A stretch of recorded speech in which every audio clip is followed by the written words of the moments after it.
Well, the Queen has tested positive. That is worrying. The fact that she's 95 years old, of course, is an important factor. The fact that she is monitored very carefully by her doctors is, unlike most 95-year-olds in this country, is good news. But of course, it is bad news that she's got it. The better news and the reassuring news is that we're told she's experiencing mild cold-like symptoms and that she expects to continue her light duties at Windsor over the coming week. And we're also told in a statement by Buckingham Palace, she will continue to receive medical attention and will follow all the appropriate guidelines.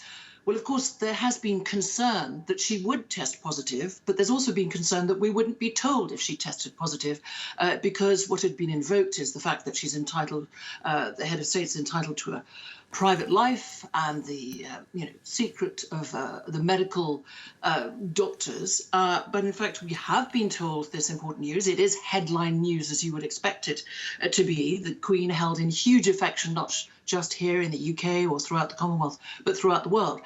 But in fact, in a way, it's unsurprising, since her eldest son, Prince Charles, and heir to the throne, it has to be said, tested positive some 10 days ago. Then his wife, Camilla, the Duchess of Cornwall, tested positive. And I understand that a number of people at Windsor Castle, where the Queen is residing currently, have also tested positive. But the good news is she's been jabbed, we understand.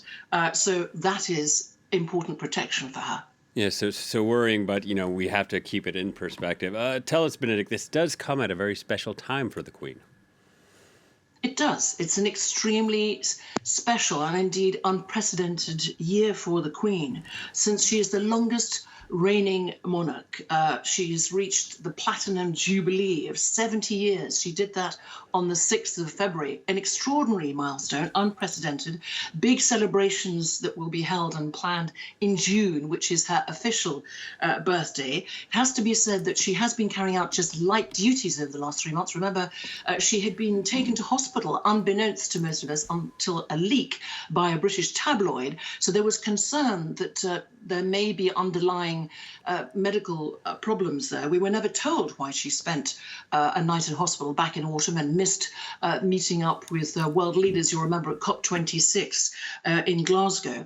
But of course, what has to be underlined also is that the Prime Minister, Boris Johnson, is set to announce on Monday that by the end of this coming week, people in England will no longer have to self-isolate when they test positive, a decision that has been criticised as, quote, being unwise and premature. But what everybody and messages are pouring in is for her to get better quickly, and that everybody's looking forward to her celebrating in June the Platinum Jubilee with the nation.